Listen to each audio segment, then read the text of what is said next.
Hello दोस्तों, कैसे आप लोग? आई होप कि आप लोग अच्छे और मजे में होंगे। पढ़ने वाले हैं क्लास 9th के बायोलॉजी का एक टॉपिक जिसका नाम है the fundamental unit of life.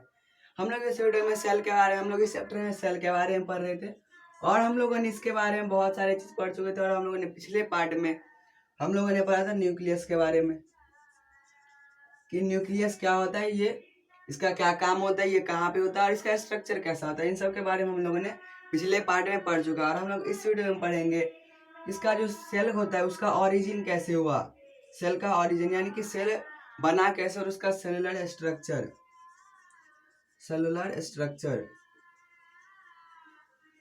तो हम लोग इस वीडियो में पढ़ेंगे सिर्फ क्या हम लोग, क्योंकि यहाँ पर जो सेल होता है वो दो तरीके का होता है। पहला होता है प्रोकैरियोटिक और दूसरा होता है यूकैरियोटिक। तो इन दोनों के बारे में हम लोग पढ़ेंगे इस वीडियो में। प्रोकैरियोटिक क्या होता है, उसका कितना साइज होता है, उसका न्यूक्लियस कैसा होता है, और यूकैरियोटिक क्या होता है, उसका साइज कितना होता है। इन सब के बारे में हम लोग इस वीडियो में पढ़ेंगे। तो सबसे पहले क्या करते हैं, हम लोग प्रोकैरियोट को समझते हैं कि प्रोकैरियोटिक सेल क्या होता है।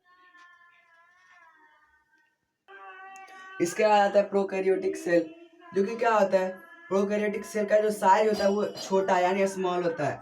वैसे तो सारा सेल जो होता है वो क्या होता है, स्मॉल ही होता है, क्योंकि हम लोग को कोई भी नहीं दिखता है, हमारे नेकेड आई से हम लोग को नहीं दिखता है। लेकिन यहाँ पर बात करें तो यहाँ पर प्रोकैरियोट और यूकैरियोट में, तो उन दोनों के कंपैरिजन में कौन छोटा है, प्रोकैरियोटिक सेल ज़्यादा छोटा है। यहाँ पर क्या है, इसका 1 से लेकर के 10 म्यू तक, इसका मतलब क्या होता है, म्यू होता है। तो यहाँ पर इतना इसका म्यू मीटर होता है, यहाँ पर इतना क्या होता है, इसका साइज होता है। तो साइज का, और यहाँ पर म्यू का मतलब क्या होता है, 1। म्यू का मतलब होता है 10⁻⁻6 मीटर, यानी कि यहाँ पर 1 इतना, यानी कि इससे लेकर के इसके बीच का साइज का रहता है किसका, एक सेल का, प्रोकैरियोटिक सेल का। उसके बाद क्या है, दे हैव सिंगल क्रोमोसोम, यानी कि उसके पास सिर्फ सिंगल क्रोमोसोम होता है। ऐसे कि हमारे पास क्या होता है, बहुत सारे क्रोमोसोम होते हैं। प्रोकैरियोटिक सेल क्या होते हैं, जो हम लोग नहीं, यानी कि हम लोग जो पढ़ते थे एनिमल सेल, यानी हमारा जो सेल था वो क्या था, वो यूकैरियोटिक होता है, प्रोकैरियोटिक नहीं होता है। उसके बाद क्या है, cell has membrane bounded and organelles are absent, यानी कि यहाँ पर क्या होता है, इसका जो सेल मेम्ब्रेन होता है, यानी कि जो सेल होता है वो मेम्ब्रेन से बाउंडेड होता है, लेकिन इसके अंदर क्या होता है, इसके अंदर ऑर्गेनेल्स क्या होते हैं, एब्सेंट होते हैं। यानी कि ऑर्गेनेल्स यानी कि अंदर का जितना भी पार्ट होता है वो सब एब्सेंट होता है, यानी कि इसके अंदर कोई भी इसके अंदर पार्ट नहीं रहता है। और बात करें न्यूक्लियस का, क्योंकि न्यूक्लियस तो होना चाहिए। इसमें क्या होता है, न्यूक्लियस जैसे कि हम लोगों ने पिछले पार्ट में न्यूक्लियस के बारे में पढ़ा था, तो वैसा यहाँ पर क्या होता है, वेल डिफाइंड, जैसे कि उसमें डबल लेयर था, वैसे वेल डिफाइंड नहीं होता, बल्कि ऐसे करके सेंटर में ऐसे छोटा सा कोई एरिया होगा जिसके अंदर क्या होता है, न्यूक्लियस होता है। लेकिन इसका क्या होता है, एरिया डिफाइंड, वेल डिफाइंड नहीं होता है। उसको हम लोग क्या बोलते हैं, उसको हम लोग बोलते हैं न्यूक्लियोइड।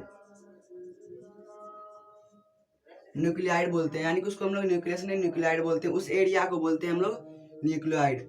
तो यहाँ पर क्या होता है, इसका पास वेल डिफाइंड न्यूक्लियस नहीं होता है, जिसको और एक फिक्स एरिया नहीं होता, उसके पास क्या होता है, ऐसे फैला हुआ रहता है, जिसको कि हम लोग क्या बोलते हैं, न्यूक्लियाइड बोलते हैं। अब हम लोग समझते हैं यूकैरियोटिक सेल। प्रोकैरियोटिक सेल क्या होता है, ये सेल हम लोग के अंदर नहीं होते हैं, लेकिन यूकैरियोटिक सेल क्या होता है, हमारे अंदर होते हैं। तब हम लोग उसके बारे में पढ़ते हैं।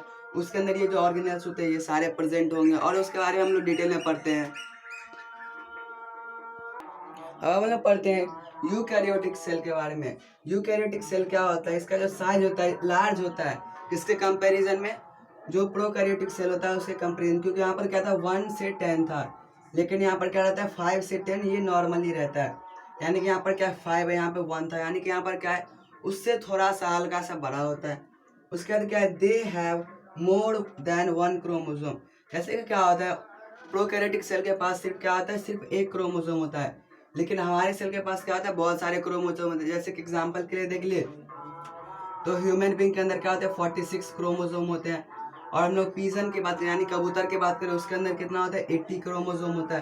तो ये सब क्या है, यानी कि जो हमारा यूकैरियोटिक सेल होता है उसके अंदर क्रोमोसोम ज़्यादा होते हैं एज कम्पेयर टू किसके, प्रोकैरियोटिक सेल के। उसके बाद क्या है, सेल ऑर्गेनेल्स आर प्रेजेंट, यानी कि यहाँ पर बात कर लगा हम लोग जैसे कि माइटोकॉन्ड्रिया का, माइटोकॉन्ड्रिया, एंडोप्लाज्मिक रेटिकुलम। उसके बाद हम बात कर ले गोल्जी अपरेटस। ये सब जो होता है ये सब सिर्फ यूकैरियोटिक सेल में प्रेजेंट होता है। ये किस में प्रेजेंट नहीं होता है? ये प्रोकैरियोटिक सेल में प्रेजेंट नहीं होता, ये सिर्फ यूकैरियोटिक सेल में, यानी कि जितना भी इसके अंदर पार्ट है, क्योंकि प्रोकैरियोटिक सेल के अंदर क्या होता है, सिर्फ और सिर्फ न्यूक्लियाइड है, यानी कि जो न्यूक्लियस का एक छोटा सा एरिया होता है, वहाँ पर इसके इतने सारे पार्ट्स, यानी कि जैसे कि mitochondria, endoplasmic reticulum, Golgi apparatus, vacuole, ये सब क्या होता है, ये सब प्रोकैरियोटिक सेल के अंदर नहीं होता, ये सब सिर्फ यूकैरियोटिक सेल के अंदर होता है। और इसका जो एरिया होता है क्या, न्यूक्लियस का, जैसे कि ये सेल है, इसका जो न्यूक्लियस का जो एरिया होगा वो क्या होगा, वेल डिफाइंड होगा। जैसे कि हम लोग का क्या था, जैसा कि हम लोगों ने न्यूक्लियस का स्ट्रक्चर पढ़ा था, वैसा ही क्या था, डबल मेम्ब्रेन होगा, और इसके अंदर न्यूक्लियस होगा, क्रोमेटिन थ्रेड है, यानी कि उसका एरिया एकदम फिक्स होगा, यानी कि उससे ना ज़्यादा ना कम, यानी कि उसका एरिया क्या होगा, जैसे उसका एरिया यहाँ पर सिर्फ इतना अंदर रहेगा, लेकिन वहाँ पर क्या था, प्रोकैरियोटिक सेल में उसका एरिया फिक्स नहीं था, वो क्या, उसका क्या था, एक पार्ट था जिसको कि हम लोग न्यूक्लियाइड बोलते थे, लेकिन यहाँ पर क्या होगा, प्रॉपर न्यूक्लियस इसको हम लोग बोलेंगे। तो ये सब क्या था, कुछ हमारा यूकैरियोटिक और प्रोकैरियोटिक, यानी कि जो सेल का ऑरिजिन कैसे होता है। प्रोकैरियोटिक सेल यानी कि क्या होता है, प्रो मतलब पुराना होता है, और यूकैरियोटिक सेल यानी कि न्यू सेल होता है, जो कि हमारे अंदर होता है। तो ये सब क्या था, कुछ कैरेक्टरिस्टिक किसके, और प्रोकैरियोटिक के और यूकैरियोटिक के। तो इसी तरह से क्या कर सकता है, इसमें भी क्या होता है, जो मेम्ब्रेन होता है, मेम्ब्रेन बाउंड सेल ही होता है, यानी कि जैसे कि प्रोकैरियोटिक सेल के अंदर मेम्ब्रेन होता है, वैसे ही क्या होता है, यूकैरियोटिक सेल के अंदर भी क्या होता है, मेम्ब्रेन होता है। तो ये सब क्या था, कुछ एग्जाम्पल्स आता है, आपके अंदर समझ आ गया होगा। तो मिलते हैं नेक्स्ट के लिए, bye, take care, thanks for watching.